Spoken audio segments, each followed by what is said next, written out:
രേഖാസ് കിച്ചണിലേക്ക് എല്ലാവർക്കും സ്വാഗതം. ഇന്നത്തെ റെസിപ്പി ഊത്തപ്പമാണ്. അതിലേക്കായി ഞാൻ എടുത്തിരിക്കുന്ന പച്ചക്കറികൾ ക്യാരറ്റ്,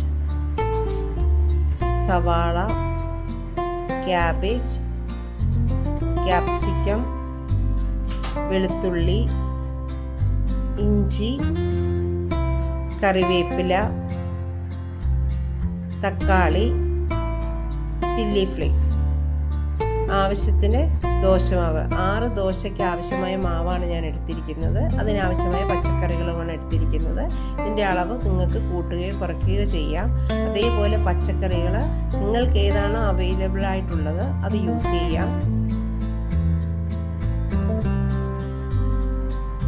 ഇവയെല്ലാം ഒരു പാത്രത്തിലേക്കിട്ട് ആവശ്യത്തിന് ഉപ്പും ചേർത്ത് ഒരു നാരങ്ങയുടെ പകുതി അതിൻ്റെ നീരും ഇതിലേക്ക് പിഴിഞ്ഞൊഴിച്ച് നന്നായിട്ട് ഇളക്കുക.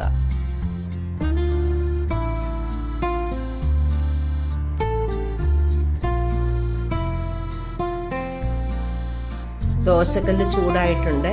അതിലേക്ക് മാവ് അല്പം കട്ടിയിലാണ്